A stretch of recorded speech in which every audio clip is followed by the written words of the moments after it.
pakai pin lo na kinem ta igal do no tu ni ni khun hau bumi kim kayin idem khomon emang khom thei ta win hitabong emu sawa ipau pathin chu thang van han lang nabon savin Christmas sibai kahin bu siu na hi hau bumi ting te nabon savin tu sung kin gun sung si ele tun so nin pathinin lungmon na samon na pathinan eung pi tau hen dunia isi diu tu pathin tu Bible text chairperson nun kitsi ta in simpi ta win ama chungayong kipa thu kai se nahi thu pi chu pathina kuna thilpi ahi ti gospel zon bung thum chang som lagu na in simo iza nawa kuna chu som cha yong ki holim di ohin pathin thu a ilut pai jing di ohin tu jing ka lagaw an thupi pathina kuna thilpi manlu ti hi pathinin achapa changkhat se eipi uhi thilpi la a thilpi chungmung pen ahi ti chu heu hitin sule epga pathinin achapa changkhat se chu eipi jingui hitam sule pathinin achapa khat se eipi lo naw ipiji ham sule pathina kuna thilpi chunung pen imuwa kuna ei hodinga thil akho pen ipi umam ti ho hi tu jingka ingai tu khom diu ahin aji chu Christmas iman lo naw Jesu ahong pen lo na pathinin achapa changkhat se eipi lo naw aji chu ihet sinu angai jin hi chitu dola thilpi manlupen la a chu amat sapen ta a isei diwa kadei chu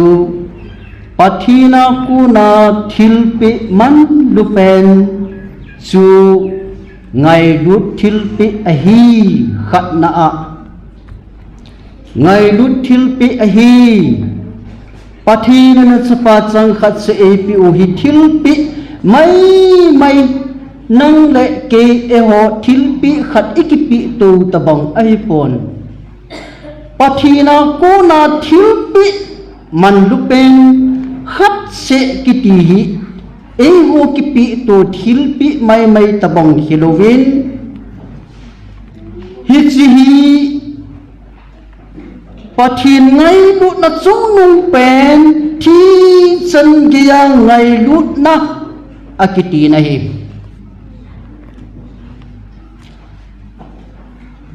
pathin ngai lut na chung nung pen thi chan gia ngai lut na akiti na hi aji chu ngai lut chung nung pen ana hilo hi han nang hile pathinin achapa changkhat se chu vanui mehima binding le vanui mi te chon site ho khela he su na le gen thei na chung nung pen thu ding le thidinga chu ahin phal lo hil ding ai ti hi tu jing kai sei do no mo hi chule vanui ya he su gen thei thu ding le thi chan ge tu dinga epi uchu epg ham ngai lut chung nung pen thilpi ahin zoi ti isu min lo devin deum kasana hi ipizina machu nung pen thingpi ahi na chu injuain simdo gospel zon bung thum chang som lagup na pathinin hibang lam lam wan noi angai lut ahin koi hi zong le ama ta san chan chumang tha lawatun so din kem lok anei thele din ipiham achapa chang khat se chu tu jing ka ahin pitana hi ei hon jong pathin ngai lut na chu isu min lo diu hi a kho thil khat ai pathin isu min lo diu hi thil kho chu nu ya ta san cha ten hi chu pathin thu pi yong a hi chi pathin thu pi pathin ngai lut na thil pi kidang dunia na chan hi na samo an ko ya hi le na hin lo yok no ding aham se chu nung pen ta chu hi ding hi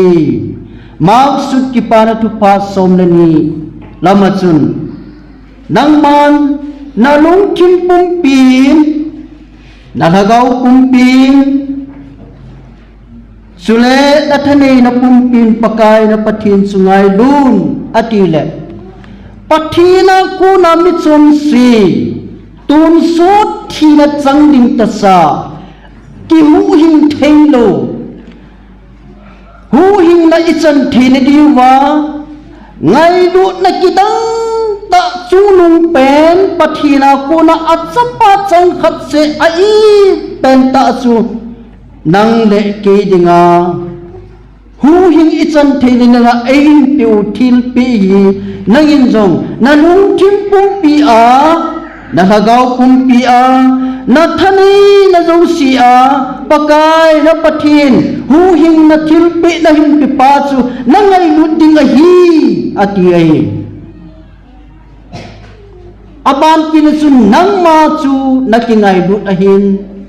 na ki ngai lut banga na hi na kom na ngai lut ding a hi ti jong hi i he diu angai ju na hi lung kim pum pi a ngai lut ding ti pen hi pathini na chapat khat se ngai lut cha ei pi bangwai ei hon jong i pathin chu ngai lut mai maya i ngai lut tiu hilovil ilung chang pum pi wai tong khalwa pathin ngai lut ichan hi i hon jong ama i ngai lut tiu ti na hi ani na chu ihagaw pum pia ngai lut ting ating pen hi pathin chu hin na ahin ya chu i naw zo si ai i ngai lut diu i naw pum pia pathin chu ngai lut na di ta i ngai lut diu pathin na dinga i hin ko pum pi chan ngap chani wai pathin chu i ngai lut diu hijia chu ata san masa sei hui hoyong chun hiji ngai lut na athagaw pum piwa ngai lut na ananei ji wa chu ata sau gea anacham liwa martyr na sangwa peter te ho abung bu a ki khai li uwa jesu banga hitiai ki khai li dio nomlo kewang jesu chu hitiai ki khai li kewang kabung bu ki khai li dingai ti chan ge ya uma danal te hon jong thokula luding ngap saliwa mei kong sunga le luding ngap saliwa ta san na anane yuwa hichan gea chu ki sat na behila pathinin engai lut naw hi ei hon jong ilhagaw pumpi a hi pathin chu ingai lut diwa pathin tu pi a hi hiong hi a hi chule na lung kim pumpi a ngai lut ding a hi ti pathin chu ilung ge zo siu ilung kim zo si lu dim sẽ này ingai lut diu hi ti hi isi do no mo hi Old Testament David chun và choi la anasim na chun kakam sung to kichat pun ti pathin ngai lut nahi a het be set na kakam sung to hin kichat pun ti tia anasia la anasima anasa banga chu lung kim pumpi thalai no pumpi ikam sung pumpi ai pathin ngai lut na chu ithun do diu bei ti nei lo chin ti nei lo wa isa diu pathin chu ingai lut diu hi ti chu isi do no ma hi abam kina thanai na zo si angai lut ding ati hi i hat lai tau hi hat lu na ni ko hung rung ding ai koi ham ahim khunung ke ya hat jinga i pau yong chu ha na hat chu kol silayong chia nei puma ki puna gam lenga sa ka ma sa yong ai pu a ol mo lo chu tu hin ga ka manal apo ju ta lo di hat ju ta lo chu ana hat la ya ana bol thei na ho ju si tu ai abol thei ta lo ain chu ta banga chu nang yong hi chi pha chanan pha ding hi ji chu na hat lai ta tu hi ati sana khang dong te ho na hat lai ta na bol thei lai ta ai na gam thei lai ta ai na thani na zo sia pathin na ngai du pa chu na ngai du na alem na na to ding hi pathinin adi a hi pathin na ngai du ding a hi na hat lai ta ai na bol thei lai ta chu aman cha no ma hi hi chi dinga chu na ngai du na hi na hung that to a hi ya chu na ngin jong na ngai du na hat lai ta chu ma dinga ngai lu na to na wa sei na athu sei na aleng na to na pan ha ta na la ding hi chun mehem te hin pha ta ivena hi le alhang pi it hat lai sungui e manuk tan dana manding ibol thei lai tai e ma lo pi na ding ai ma dei na aman ding inop nom na chi ding kiman sa ding ti hi anang pi e ho ku ki society Christian ho la yong hi tam pi hi ki uma i ha mo ting ule ka phar hi hom kalitan pathin na to na din mang ka te di yong hi kium da lo oi hi su hi lo ding hi pathinin naung hat do nai na lai ta chu adia na lai ta na sei thi lai ta na bol thi lai ta chu angai cha na naman cha no ma hi hiya chu na thanei na zo sia na ngin jong na ngai lu na ama leng na hi na to ding hi pathinin da dei pi pe na hi chule man jong naman cha ding a hi hitia hi pathinin atapa changkhat se i luhela e pi bongwa chu e hon jong pathin tingai hi ein ko gia i luhela i pe dingo i ta hat nau i pe dingo i long tim pum pi pe dingo i lagau pum pi i pe uwa pathin na to nai ngai lu na bulin set e ngai lu pau bangai e hon jong ngai lu na i pe di wei ti hi i se do no mo ne hi ani na poina ki phal thing ta thim pi ingai lu ti o hi pathin na chapa e pi o hi ki phal thing ta thil pi tin akisi na hi ai pathin chu e ho ding in hung ki phal thing no hi han nang hi le mi chon se nang le ke ton sot thi ding nga ta sa atapa chang khat se chu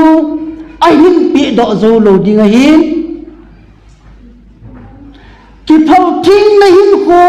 ei ho ngai lut sa la ai nei ja chu atapa khat se chu ei hin pi do zo hi ti hi su min lo di hi ya chu pathi ne na chapa ki phal thing a ei hin pi do to ki honin jisun long ki phal thing tain van noi mi chom si te ding in ahin ko chu ahin tu do in chon si ho ding in achapa chang khat se pia pathin chu chon si ho ding ahin na tu do jesu christa hung ki phal thinga hi chi atu phal thing za la chu ei ho zo sin hin na inei thiwa hi chi thil pe man lu pen ja chu nang le ke thagawa him nan na le the hi ti hi la su min lo ding a hin chule ki phal thing na hin huwa dinga ga het thi ki ding chun anu mary chu joseph to kingaya ki tep sa hin khu ani lai ta nu mei ki tu nu mei thing nu mei pha hin khu ai ja chu pasal umwa cha nei ding chu mehim khat hin khu la nunga thing khat le ki tu ta khat chunga thil su dinga chu ki doi lo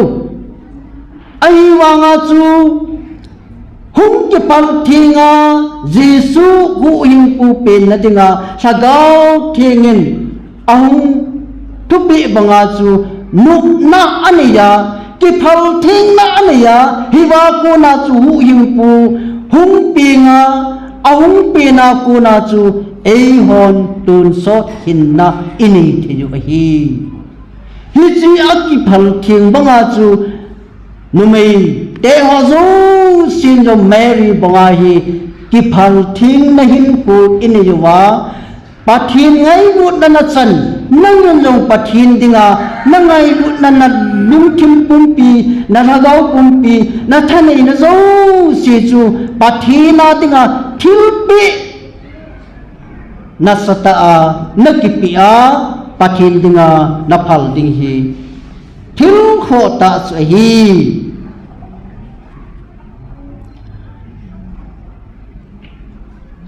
athum na a poi na chun amang thai lo thil pe a hi pathin thil pe hi amang thai lo thil pe iti te ngai la amang thai thil kha au me ti nain ya chu pathin na chapa ei piu hi amang thai lo ton so na thil pe chu ai leisi na thil pe man luta chu ipiham nila khanin ka saitan leisi chunga thil pe la a man lupena ini chu sana ahi dangka ahi ai luwai le numei khat jian ne ya ai sumi te in anei zo te ai le jeep le ka ahoi hoi apa pa thil pe yong ummai thi di hi ho yong chu thil pe khat ai him tunin sana tin selawan man luta thil pe ikipe jiu sana hi amana mantam ama mandu le si chunga ai wanga chu amang thei thil pe he bove mi khane no aga gu do thei thil pe hi ai no wala ipisiam khanau chu kamang thei thil khada hi aman lupen leisi na sana bon amang thi ai le dunia pathin thil pe wang hi ai tia mang thei talo ding amang thei lo thil pe chu pathin asapa ei pe hi amang thei lo thil pe hi pathin asapa ei pe hi kumin sim livin kum sang ni tunin sani le som ni le thum ai tan kum sani le som ni le thum chan ge ai lo wai le sani wal zen hi hung chi ai tan atu simahin ai wa nga hi chi thil pi man du pen iti pau sana sang ayong ate pi behel mantam ipakai Jesu hi chulti nei lo sana chu chul thei hi sana chu mang thei hi ai wanga pathian thil pe ipakai Jesu hi chulti nei talo thil pe hi patina kuna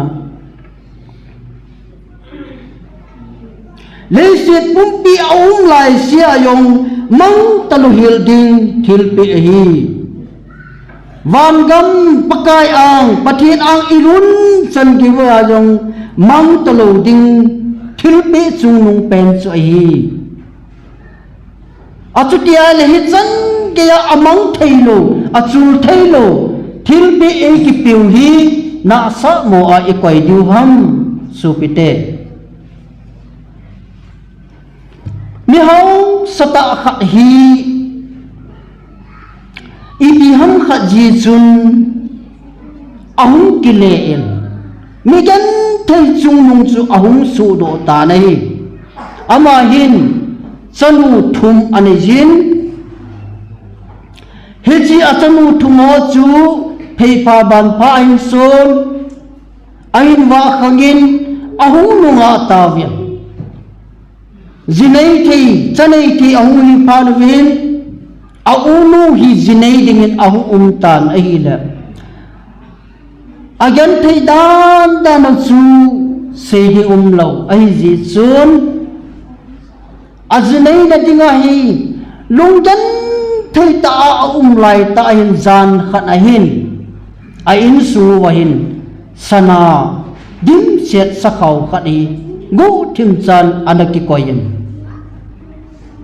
au tho wai le sana chu amutawin o hisi igen thei ziwa kasanu deita alin pen zinai na dinga mansa dinga ihum ki pi hin titin amang chota vinai yechun achanulin pen zinai na dinga pha ta chain ain thadoin lom ta in kipatan an thado ta vinai la pha chon khazuhin amelai nu yong hi zinai thi ahoi kitan zinai ding din muna ahum kita zin alung agim kita nei la alung gim lai ta hin zan khat ma mai sana sakhau dim set kan hi jing ka ong thol anaki koi ki nim aki pa besen eo hi chi thil pi khat ahin kasunu zinai la dinga hi e ki pi ngai gut thil pi khat hin te tin asang kinin akin bol nat anei kinin kin achai kitan athum nanu hi sutabong ma chun zinai the au hin akin bol na ding hin lunggim ta lai hin ama hin hitabong thilpi hi huilanga konam ti hi a het nom ta ji chun zan khan hi achang ta nei achang in hi la gu thim cha in pasal khadi ahungen sakhau khaden pon hi chu sana chu ai in hin ahung koi kita nei hi chu naman agemin amanin koi be ham tia hi avet nai le hi chmi pa chu koi dang anahi pon Catholic Bishop Nicholas anahita nahi Nicholas in hitabong gen thei ta te thilpi na sata acha te chunga anabol pi hi kidang ta ahin tunjong Christmas iman siule Christmas gift tin kipa thilpi hoi langa kun am ti chu ikipitu jiven hi chi a kuna hi Christmas gift ki pathil pe hi hung ki pana thil pe hi in bol to pe o hin allo zo Christian church sawang hin ki pathil pe hi akibol pon khan to na mun taung dunga ho kun na satayin ki pathil pe hi achi pi na hi ya chu hi chia ka se do nom chu athil popol ho hi tu ni chan ge ya Christmas lai la chal jing jing khat a hin hi chu Christmas lai le pathina ko na ki pa phun do na aha sa gen thi ho ki thu pi na thil bol a hin hi sin so cha pulin anasin athil pi se thilu zin pathin thang van man tia ase hi Christian tam ta in hitabong thil bol hi ineywa thil ikipi to ziwa hi ya chu athil pi se thilu tia pulana se dunia in siu thil pi tam pi in se nawa pathina kuna tun su na anathi tading sa nang le nang ki hu hing thelo nahi laya lungdong ta anom laya mi pa banga chu na lungdong na sulap bi ding le asim sana na pathinin angai lu na buleng set asei ji umlo hi chi ngai lu na chu e chanowa achapa it la en pu thil bi hi a hi ya chu hi chi mang thelo chul thelo ton so na ichan diu thil pe chuai ti hi i he nuwa he chi na sa nuwa koi nuwa pathin thil pe hi ikisan diu chule ei won jong hi chi pathin thil pe banga hi ingai lu ta yu inaw agan the aha sa kan hi ikithu pi wa pe yo ipe thiu hi ti hi isi do nom kin wa hi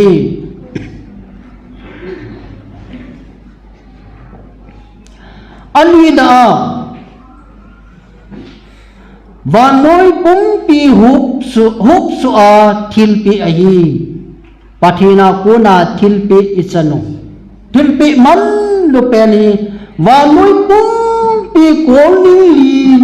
ra meeting chitin nam tin phong tin pau tang zo si sen bil hup su thil pi a ti igaw do diu nga jina hi ai su pathina na chapa e pi hi wa no ya chi khat se ku ki cha te ding se a e pi hi pon na go ho ding se a pi hi pon sa te ding se a pi hi pon wa noi pom pia mi hin kiti tapot zo si dinga hup su a thil pi su a hi hiya su koi hile hu hin na chu angai cho ho zo sidinga hu hin na kisan no mo zo sidinga he chi thil pi man lu pen hi man lu di se la hi ani chu thil pi man lu pen chung nung pen tun sot hin na thil pi hi a kisan zo sidinga le se chunga dinga aham phachu nung pen awang phachu nung pen hi chi chang zo si chu mi man lu pen hi ti hi isi do no ma hi dunia ho bumi te ho e ho lai Christian ka hi iti wang wa hi ata adem diu hi chang ro ting le chang bo ong ki chai ting le chang phula chang akiza jin asile ata akiza khan jin hi nume hon chang in sep ting le chang sile chang wa hon sep la a an chang ting se ata an khana hi chu ine wa kin na ine hi dunia hi pathina ko na thil pe man lu pen man tam pen hi chu ta banga man tam adang talo hi chi thil pe dunia nasa luwa kisan luwa gel kho luwa nom ta hin kumang na lai le hi chi thil pi kho sa luwa na lai ho chu anavewin ahung ki siap chul meeting chule chang vaya na pandam chang sia na pandam chang ba na pandam achang ta chu na pandam ti chu ina ki vet diu hin pathin nan ran chul meeting chule hen chul la no pandi nam ti dunia hi chi thil pe man lu pen kisan ho yu si chu chang chang ata ne thi ho chu ai vin na sa lu wa hin pu mang ho chu chang hem chang si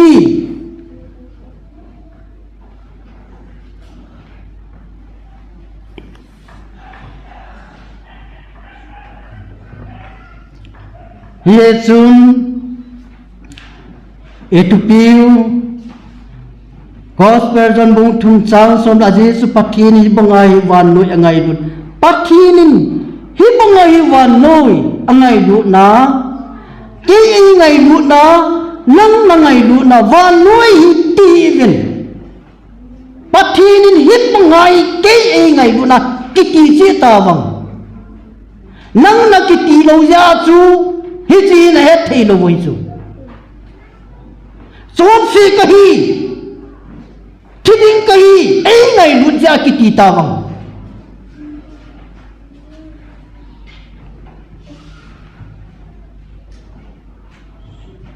nang na ki ti thei lo ya chu na he thei lo pathin ngai lu nai na mu chin thei lo na he chin thei lo ai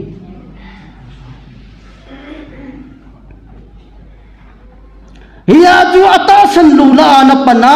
num ta hin khu na mana nang ma di dia na manain na ta sa pum pi na ga gau chu na hat pa jesu in ni khu khat ting la na hin sep chul ting la i pi ala don budam dang golowa na khut nung na kikila da mun na jutti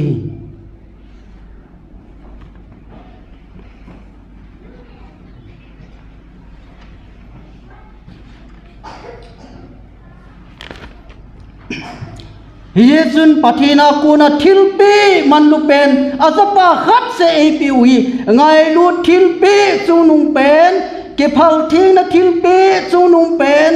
amang thei talo ding thilpi chunung pen wa noi pumpi hop so thilpi hi nang man nalung tim pumpin na hin khu pumpin nalung gel zo se nalung gel apumpi lu so a na thanei na zo si lu so a na ngai lu ting na he na kom na ngai lu ting pathin na ngai lu ting a hi yesu tu ni a pathina ko na thilpi man lu pet a hi na asamon koi pote phat pet sayen phat kijan pet ki so utin dunia ki sei ki sa ho hi pathin na ko na wang bu isan thene divin kisan lu chi utin ibon sawin pathin in phat thei bu pi han lang se kilom le ngai da mu ti